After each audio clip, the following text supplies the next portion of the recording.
भगवान श्री राम लला विराजमान का बहुत ही भव्य मंदिर अयोध्या में बन चुका है। प्रभु के नित्य दर्शन हो रहे हैं और बड़ी संख्या में श्रद्धालु जाकर के भगवान राम का आशीर्वाद प्राप्त कर रहे हैं। लेकिन जब भगवान राम हैं तो असुर भी कहीं होंगे। कई बार हमने इस विषय पर आपसे कहा भी है। और ऐसी स्थिति में दुनिया भर के कई देश ऐसे हैं जो इस माहौल को, जो हिंदूज के अंदर पैदा हुआ है, अपने अपने ईष्ट का, अपने प्रभु का जो मंदिर बना है, उसको देख करके बहुत सारे लोग इस सेंटिमेंट्स को बिगाड़ने का भी प्रयास कर रहे हैं। इसी क्रम में पाकिस्तान के द्वारा तो यह फंडा पोषित किया ही जाता है, साथ ही साथ पाकिस्तान ने इस मुद्दे को यूएन में भी ले जाने का प्रयास किया। ओआईसी ने भी इस मामले पर बोला, लेकिन विदेशी मीडिया में बीबीसी भी कम पीछे नहीं रहा। इस विषय सेशन किया था और उसमें यह बताया था कि किस प्रकार से बीबीसी ने, यह हमारे ही सेशन की कटिंग है बीबीसी के अंदर, India's prime minister Narendra Modi inaugurated huge Hindu temple on site of mosque. यहां पर बकायदा इन्होंने लिखा है, Ayodhya Ram Mandir, India PM inaugurated Hindu temple on razed Babri mosque site, यानी कि मंदिर वहां बनाया गया जहां पर मस्जिद तोड़ी गई थी। आप में से कुछ लोग यह कह सकते हैं कि बात तो सही कह रहे हो सर, 1992 में जहां पर मस्जिद तोड़ी गई थी वहीं पर तो मंदिर बना है।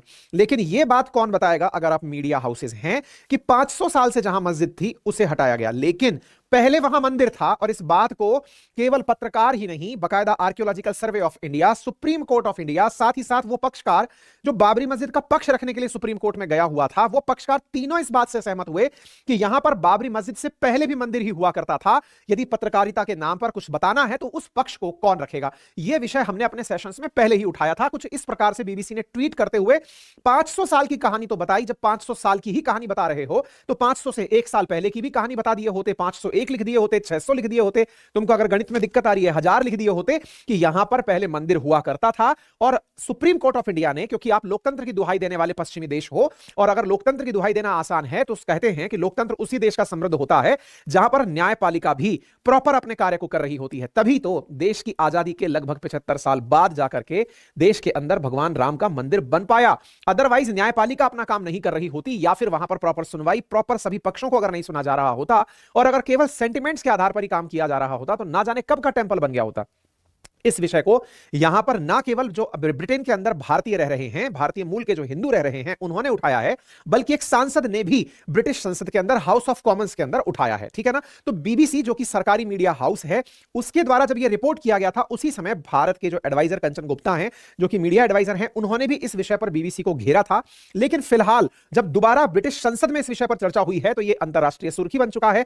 यूके के एमपी ने हाल ही में बीबीसी की बायस्ड कवरेज पर, यानी एक तरफा कवरेज को लेकर के संसद में मामला उठाया है। Ram temple on Babri site, UK MP blasts BBC coverage of Ayodhya mandir. यहां पर देख सकते हैं, British MP Bob Blackburn calls out BBC's biased coverage on Ayodhya Ram mandir. इस प्रकार से दुनिया भर के न्यूज चैनल्स में से उठाया गया है। आप अगर हाल में भी देखें तो इंडिया में भी बीबीसी का जो अपना न्यूज हैंडल या यूट्यूब चैनल है, वो काफी अच्छे से लोगों के द्वारा देखा जाता है, क्योंकि भारत के खिलाफ कोई भी सेंटीमेंट अगर देखना हो तो वहां चले जाओ, वहां पर कुछ ना कुछ वो जरूर ऐसा डालकर रखा होता है। लोग इसी चीज को जानने के लिए पहुंचते हैं, इनको इसी चीज में बढ़िया एडवर्टाइज मिलता है और बढ़िया से ये लोग सर्वाइव करने लगते हैं।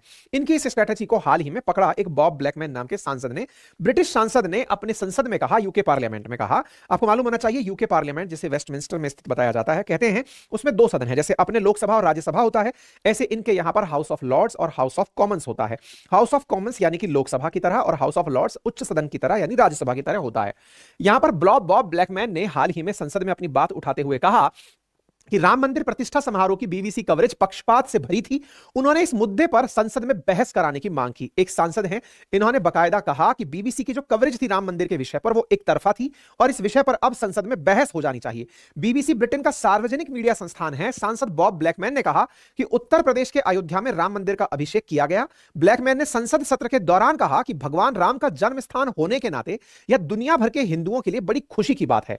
राम मंदिर पर बॉब ब्लैकमैन ने पार्लियामेंट के अंदर जो बातें कही, वो उन्होंने ट्वीट करके भी साझा कही, और उन्होंने कहा कि वो राइट्स ऑफ हिंदूज को लेकर के सपोर्टिव हैं, और उन्होंने अपनी बात को यहां पर बकायदा कहा, और लोगों ने इस विषय पर फिर इनको जाकर के धन्यवाद भी प्रेषित किया। ब्रिटिश सांसद ने कहा कि बहुत दुख की बात है कि बीबीसी ने अपने कवरेज में बताया कि यह मंदिर एक मस्जिद को तोड़कर उसकी जगह पर बनाया गया, जबकि इस तथ्य को भुला दिया गया कि ऐसा होने से पहले 2000 से अधिक साल तक यह एक मंदिर था।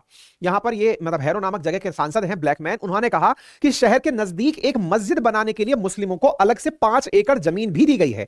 बाकायदा न्यायपालिका ने अपने फैसले को देते हुए ऐसा किया है। सांसद ने कहा कि बीबीसी की निष्पक्षता दुनिया भर में वास्तव में क्या चल रहा है इसका एक सभ्य रिकॉर्ड प्रदान करने में इसकी विफलता पर सरकारी समय में बहस के लिए समय दिया जाना चाहिए। इन्होंने संसद में इस विषय पर डिबेट आमंत्रित की है, आप चाहें तो इन्हें सुन सकते हैं। आप पढ़ लीजिए, सुनाई तो संभवतः आपको प्रॉपर ना दे।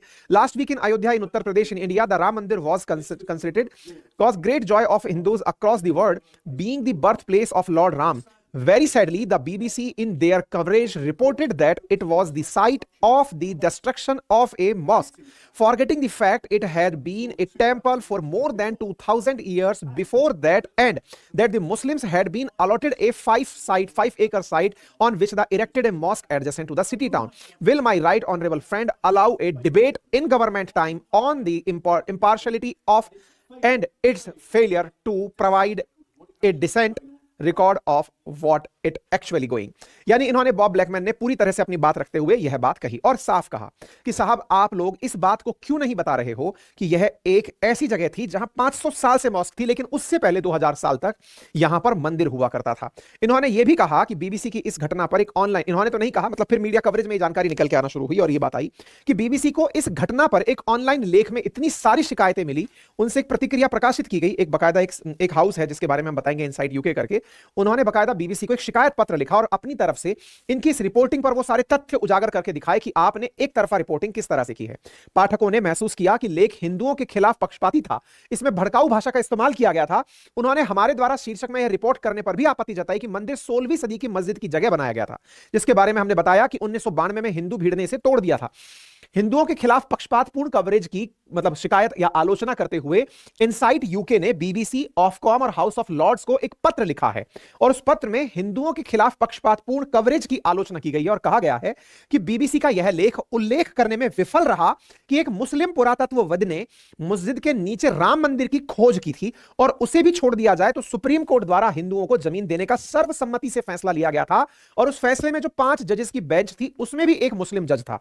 देखिए बड़ा इंटरेस्टिंग फैक्ट है साथियों, ये आप में से संभवतः बहुत सारे लोगों को यह बात ना पता हो कि इस पूरी की पूरी एक्सकवेशन में यानी बाबरी मस्जिद डिमोलिशन की कहानी हमको बताई जाती है कि 1992 में बाबरी मस्जिद का डिमोलिशन हुआ, लेकिन यह बात भी आपको पहले से पता हो कि यह स्थिति यहां तक पहुंची कैसी। तो आंसर है इसका बकायदा एएसआई ने सर्वे किया है और जब सर्वे किया है तो एएसआई के सर्वे में जो सर्वेयर गए थे उन सर्वेयर्स में भी एक व्यक्ति मुस्लिम था।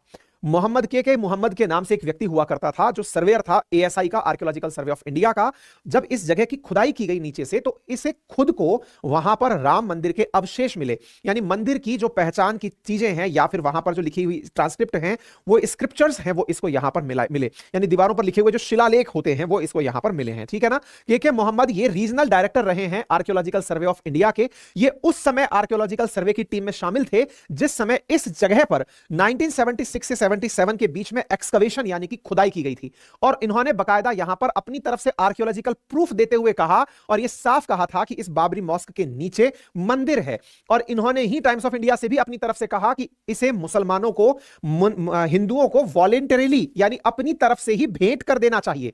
इन्होंने यहां तक अपने द्वारा कहा और इनके काफी सारे वीडियोस इस समय सोशल मीडिया पर वायरल हैं और इन्होंने काफी सारे जितने भी भारत में बनी हुई मॉस्क हैं, मीनार हैं, इन सबके ऊपर टिप्पणी की और कहा है कि आप वहां जाइए और देखिए कि वहां के इंस्क्रिप्शंस में बकायदा ये बात मेंशन है कि ये मंदिरों की जगह बनाया गया है। इसी प्रकार से ये यहां पर ये बोल रहे हैं कि मंदिर के अंदर भी एक इंस्क्रिप्शन मिलता है जिसमें ये बात मेंशन की गई है कि यहां पर ये जो डेटी जिनका ये मंदिर है उन्होंने 10 सिर वाले व्यक्ति को मारा था, बाली का वध किया था। तो यानी कि वो लॉर्ड राम की बात कर रहे हैं और एक्सकवेशन में ऐसी जानकारी का मिलना, देखिए आप और हम सेंटीमेंट से प्रभावित हो सकते हैं क्योंकि तथ्य तक हमारी पहुंच संभवतः इतनी ना हो पाए जितनी सुप्रीम कोर्ट की है। सुप्रीम कोर्ट ने बकायदा इस पूरे मामले को लंबे समय तक सुना है और लंबे समय तक सुनने में आर्कियोलॉजिकल सर्वे ऑफ इंडिया के द्वारा की गई जो पूरी की पूरी खोज है, जो यहां पर खुदाई है, उसके एविडेंसेस को भी आधार माना गया है। इसका मतलब यह हुआ कि एएसआई की रिपोर्ट में, एएसआई की जो रिपोर्ट बनने गई थी उसमें भी एक मुस्लिम व्यक्ति था जो इस खोज के अंदर था, इस खुदाई के अंदर था और उसने अपने कई इंटरव्यूज इन दिनों दिए जिसमें वो बार बार ये कह रहा है कि वह मॉस्क नहीं पहले था ही मंदिर और उस मंदिर को वहीं पर वापस बनाने के लिए मुस्लिमों को चाहिए कि वो इसे हिंदुओं को भेंट करें, दे दें। इस बात को इन्होंने कई इंटरव्यूज में कहा है, आप जाकर यूट्यूब पर सर्च कर सकते हैं। इन्होंने कहा है in first excavation we found Hindu symbols in mosque, के मोहम्मद का 2024 जनवरी का ये आप इंटरव्यू देख सकते हैं। इन्होंने कहा कि बकायदा ये सपोर्ट करते हैं प्रोफेसर बीबी लाल की उन फाइंडिंग्स को जो अयोध्या एक्सकवेशन से रिलेटेड हैं और और इस विषय पर ये कहना चाहते हैं कि जो टेंपल के पिलर्स हैं, स्कल्पचर्स हैं, टेराकोटा आइडल्स हैं, he explained the mosque at the site was not associated with important figures in Islam unlike the significance of Ayodhya for Hindus। बोले इस मॉस्क के अंदर कोई भी इस्लाम से जुड़ा हुआ प्रमाण नहीं था, इस मॉस्क के नीचे मंदिर से जुड़े हुए ही प्रमाण थे। तो पहला तो व्यक्ति ये जिसके बारे में बीबीसी के सामने चर्चा की गई है, क्योंकि भाई अल्टीमेटली बीबीसी भी तो न्यूज इंडिया से ही कलेक्ट करता है, और उसे अगर ये जानकारी दी जाए कि ये लोग भी हैं जो अपने द्वारा खुदाई के समय प्रेजेंट थे। दूसरी बात समझिएगा, इस पूरे मामले की जो सुनवाई हुई 5 सदस्यीय जजेस में जो एक जज साहब थे वो खुद मुसलमान थे, जबकि सुप्रीम कोर्ट ने जब फैसला फाइनल दिया तो 5-0 से दिया, यानी कि उनमें से भी एक व्यक्ति पूरी तरह जो इस्लाम के मतलब जानकार थे, जो इस्लाम का पक्ष समझ सकते थे, उन्होंने भी इस पूरे फैसले को सर्वसम्मति से होने दिया। नंबर तीसरा, जो व्यक्ति इस पूरे मामले में बाबरी मस्जिद का पक्षकार बन के रखा हुआ था, इकबाल अंसारी, वो इस फैसले से फाइनली संतुष्ट हुआ, क्योंकि उस पूरी डिबेट में वो व्यक्ति था, उस पूरी की पूरी बहस में सुप्रीम कोर्ट के अंदर वो व्यक्ति, और ये 1-2 दिन चली हुई बहस नहीं है, सालों साल चली हुई बहस है, इतने लंबे समय से संघर्ष। और उसके बाद जब तुम रिपोर्टिंग करते हो बीबीसी वालों, तो केवल इतनी सी बात लिख करके पब्लिक सेंटिमेंट्स को भड़काने का प्रयास करते हो कि यह केवल एक तरफा था। इसी विषय पर इनसाइट यूके नाम की एक ऑर्गेनाइजेशन है यूके में, जो बीएचआई, जो ब्रिटिश के अंदर रहने वाले हिंदूज हैं और या इंडियंस हैं, उनका विचार बीबीसी पर क्या हो, इस विषय पर बार बार अपना सर्वे और रिसर्च निकालती है और बताती है कि जब ऐसे समय पर जब मीडिया ही बायस्ड हो, ब्रिटेन के अंदर मीडिया में बीबीसी और द गार्जियन नाम से समाचार एजेंसीज हैं, उनकी कवरेज इंडिया को लेकर के बड़ी ही बायस्ड होती हैं, एक तरफा होती हैं, इस तरह से होती हैं कि वो भारत को नीचा दिखाने का प्रयास करते हैं, और दिखाएं भी क्यों ना। देखिए, उनका जो असल एजेंडा है वो वास्तविक है, उन्हें हमारी तरक्की देख करके बहुत दुख होता है। आज ब्रिटेन से ऊपर बढ़िया इकोनॉमी बनकर इंडिया निकलकर खड़ा हो गया है। विचार कीजिए, जिन्होंने हम पर 200 साल तक राज किया, आज हम उन्हें टेक ओवर कर गए हैं, एक भारतीय वहां जाकर पीएम बन गया है। ऐसी स्थिति में ब्रिटिशर्स को, जो मूलतया इस सोच के थे कि वो भारत को जिंदगी भर यानी आने वाली सदियों तक गुलाम रखने की मानसिकता वाले लोग थे, वो ये कैसे स्वीकार कर लें कि इंडिया में हार्मनी है। वो ब्रिटिशर्स जो भारत को लेकर यह विचार रखते थे कि अगर हम इंडिया से चले गए तो ना जाने इंडिया के कितने टुकड़े हो जाएंगे, तब का दिन है जो अंग्रेज भारत के टुकड़े गए थे, उसके बाद से भारत में यूनिटी बड़ी ही है। स्टैच्यू ऑफ यूनिटी इस बात का प्रमाण है कि भारत आज एक होकर खड़ा है। इन ब्रिटिशर्स के सारे सपने पिछड़ गए। ये कहते थे कि इंडिया में जो हिंदू ग्रोथ रेट है, इस आधार पर ये लोग वृद्धि कर रहे हैं कि एक दिन भूखमरी से मर जाएंगे। आज दुनिया की भूख को मिटाने वाला इंडिया बनकर खड़ा हो गया है। इंडिया की भूख को मिटाने के लिए तो 2 साल का कवरेज लेकर हम चल ही रहे हैं, 2 साल का स्टॉक लेकर चल रहे हैं, और दुनिया में जब जब भूख का संकट आया है, इंडिया ने दुनिया को अपनी तरफ से अनाज एक्सपोर्ट किया है। तो ये बार बार गलत सिद्ध होते हुए ब्रिटिशर्स अपनी सोच को कहीं तो दिखाएंगे, और कहीं दिखाने के लिए अगर इनके द्वारा कहा गया कोई भी स्टेटमेंट या इनके द्वारा की गई कोई भी कवरेज इंडिया के अंदर सांप्रदायिक सौहार्द बिगाड़ दे, क्योंकि इन्होंने जब देश का विभाजन किया माउंटबेटन की नीति के तहत, माउंटबेटन नीति के तहत जो मन बाटन योजना इन्होंने चलाई 3 जून को, भारत का विभाजन भारत और पाकिस्तान में जो इन्होंने किया, उस भारत को ये आगे भी टूटते हुए ही देखना चाहते थे। इसीलिए कोई भी कवरेज हो, फिर चाहे इनके द्वारा भारत के किसी भी विषय पर कवरेज हो, ये एक तरफा इस तरह से दिखाते हैं कि ये पहले सही थे और इनकी सोच भारत को लेकर सही थी। इसी क्रोनोलॉजी में ये बार बार कवरेज न्यूज की देते आए हैं। इसीलिए इनसाइट यूके नाम की जो मैगजीन है, या इनसाइट यूके नाम की जो ये वेबसाइट है, इसमें बकायदा सर्वे कराकर लोगों से, जो यूके के अंदर लगभग 1 मिलियन के अराउंड इंडियंस रहते हैं, उन इंडियंस के बीच में सर्वे कराकर इस बात की जानकारी जुटाने का प्रयास किया कि क्या आप भी इस तरह की बात मानते हैं कि बीबीसी की कवरेज एक तरफा है। इस विषय पर इनसाइट यूके ने बकायदा लोगों से उनकी शिकायतें मांगी, हाउस ऑफ लॉर्ड्स में भेजी, बीबीसी को शिकायत भेजी कि आप लोग इस प्रकार से एक तरफा कवरेज करते हैं। तो यहां पे देख सकते हैं एंटी इंडिया, एंटी हिंदू और एंटी इंडिया राइटिंग पर इन्होंने बकायदा पूरा राइट अप लिख करके इनसाइट यूके ने बकायदा इन्हें भेजा है कि आप लोगों ने एक ही पक्ष को दिखाया है, दूसरे पक्ष को नहीं दिखाया। मैं बार बार मेंशन कर रहा हूं 3 मुद्दे जो आपको पता होने चाहिए, 3 फैक्ट जो आपको पता होने चाहिए। नंबर 1, जो यहां पर के मोहम्मद की बात हो रही है, 3 मुद्दे आपको यहां पर इस पूरे विषय पर पता होने चाहिए।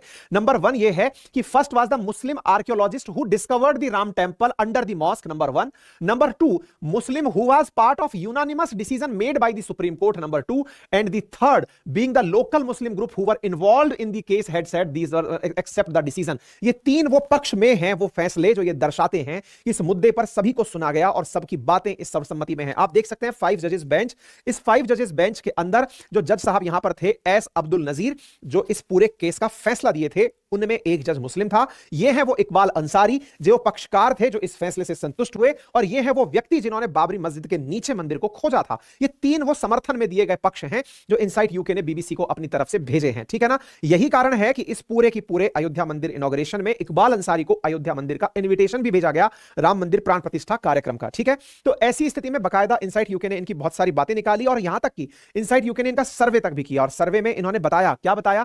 इन्होंने बताया कि 89% ऑफ सर्वे रेस्पोंडेंट ने कहा कि बीबीसी यानी ब्रिटिश मीडिया लैक इंपार्शियलिटी, इसके पास इंपार्शियल होने का कैरेक्टर नहीं है। यहां पर इन्होंने यह कहा कि 91% feel that reporting on India is not balanced, particularly distrust the British broadcasting corporation. बकायदा यहां पर बहुत ही सारे इनके डेटाज निकल करके आए हैं, मतलब ये कुल मिलाकर जो बातें मैं बोल रहा हूं उसी के इर्द गिर्द आप समझते जाइए कि British media report on matter concerning Hindus are fairly balanced, unbiased, consistent with other faith. तो यहां पर मैक्सिमम जो लोग हैं उनका मानना है कि बीबीसी हिंदुओं को लेकर, इंडिया को लेकर जो भी रिपोर्टिंग करती है वो बायस्ड रिपोर्टिंग होती है। British media report on matter concerning India Fairlie balanced, यहां पर आप ये डेटा देख सकते हैं। इसके साथ साथ जब ये मामला हुआ तो फिर ये डिबेट छिड़ने लगी, फिर बीबीसी को क्यों पैसा दिया जाए। अच्छा, इसके पीछे भी ब्रिटेन में रह रहे इंडियंस का यह मानना है, क्योंकि 2022 में वहां सांप्रदायिक दंगे भड़के थे हिंदू और मुस्लिमों के बीच में। तो बोले अगर आपकी इस रिपोर्टिंग के चलते ब्रिटेन में फिर से अगर फसाद क्रिएट हुआ तो उसके लिए कौन जिम्मेदार होगा? तो क्या ऐसी स्थिति में तुम्हारी फंडिंग रोक दी जानी चाहिए?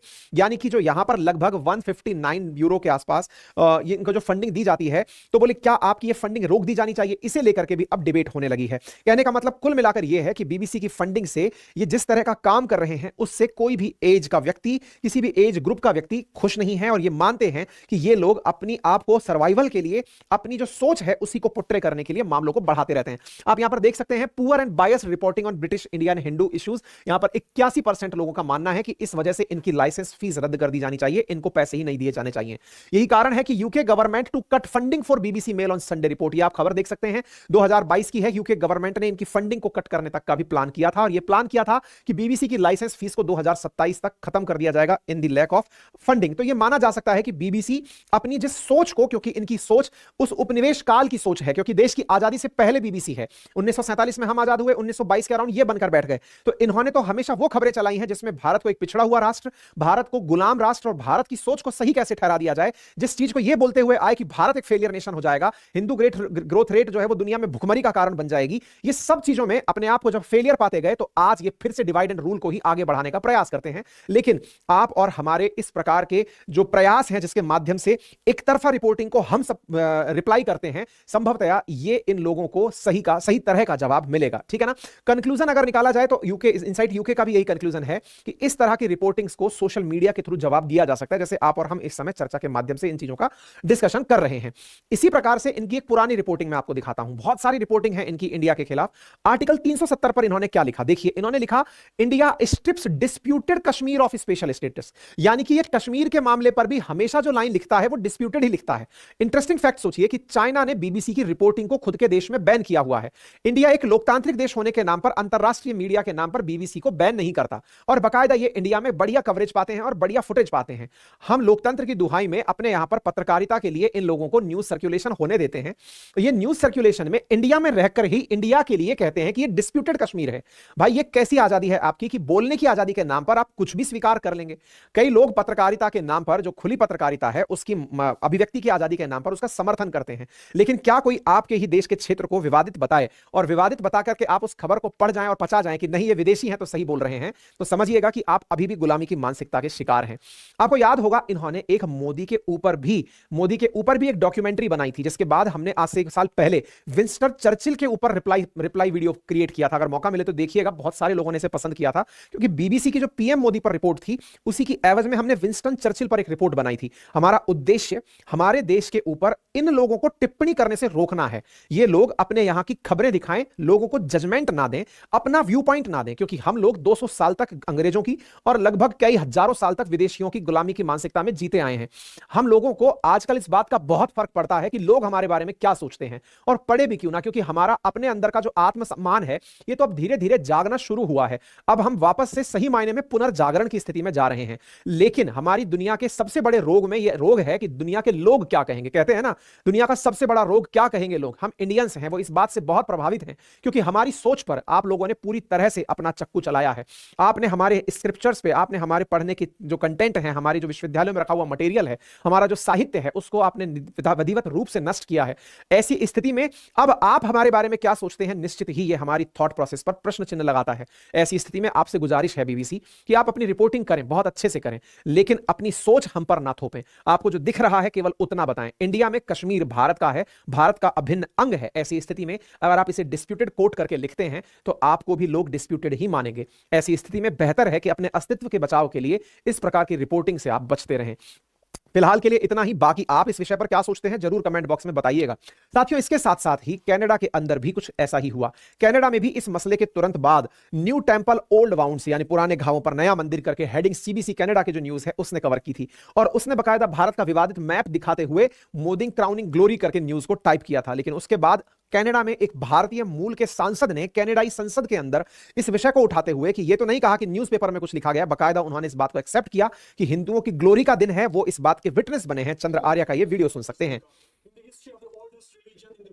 In the history of oldest religion in the world, यही है सनातन। सनातन यानी कि जो लंबे साल से चला आ रहा है, अनंत काल से चला आ रहा है। तो यहां पर एक सांसद ने इस विषय पर अपनी तरफ से कनाडाई संसद में अपना मत रखा था। कहने का कुल मिलाकर अर्थ यह है कि हम अपनी परिपाटी, हम अपनी विरासत, हम अपनी संस्कृति पर जब तक खुद यकीन नहीं करेंगे, लोगों का हमारे बारे में क्या सोचना है वो हमारी सोच को हिला सकता है। ऐसी स्थिति में आज बीबीसी की सोच पर तो प्रतिक्रिया हम दे सकते हैं, लेकिन आप अपनी सोच के साथ कैसे रहते हैं वो जरूर हमें कमेंट बॉक्स में बताइएगा। आप क्या विचार करते हैं जरूर बताइएगा। और हाँ, यदि आप चैनल पर नए हैं तो चैनल को सब्सक्राइब करना बिल्कुल ना भूलें, चैनल को शेयर करना भी बिल्कुल ना भूलें।